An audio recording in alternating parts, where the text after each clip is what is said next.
My name is Michael Ryder, and I'm a singer-songwriter from Richmond, Virginia.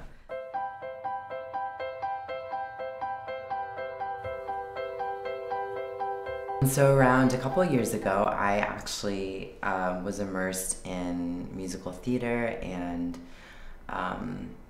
voice lessons and trying to actually be an opera singer. And I was kind of immersed with a lot of I don't know, a lot of ambitions doing those things. I began my music career actually when my dad gave me this really giant keyboard, which is on the Phantom line of that. It's made by Roland, and it was such a huge piece of equipment. I still have it now, and I guess from that I felt like I needed to utilize it and to actually, I don't know, make it work and try to make music out of it because it was so big and it was so expensive, and I kind of just felt bad. So in a way, music actually kind of happened on accident, like the kind of what I'm doing now of writing songs and performing and kind of making albums and stuff. But I don't know, but now that I'm in it, I kind of really enjoy it. In 2010, when I made my first album, I was in Richmond and I had a lot of music, and I had a friend that I was going to high school with at the time, and he was also working with this management company that I was trying to work with at the time, and that's basically how we met, and his name's Justin Jaro, and he's fabulous, and he did all of the video, or my early videos, and he did my record, and even though, right, it's a very different representation of my music now, but it is obviously, you know, an emblem of who I was and the music that I was making then.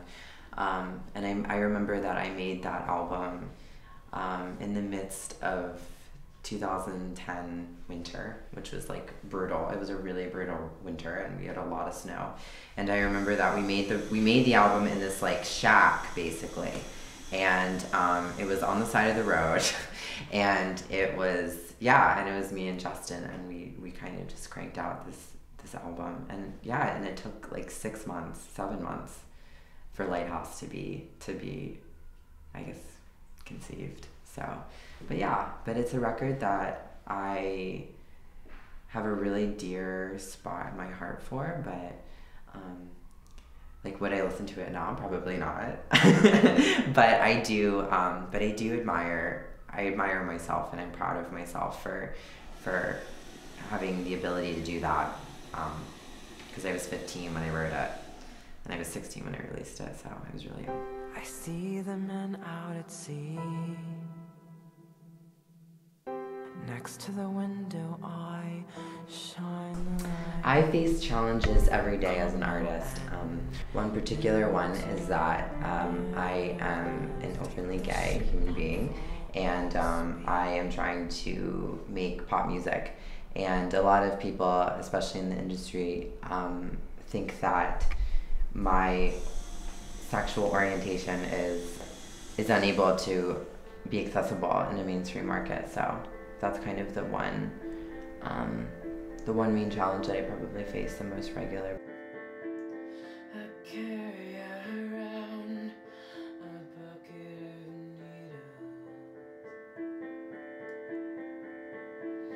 of needles. I plan to go with my music to a place that I think will make me happy.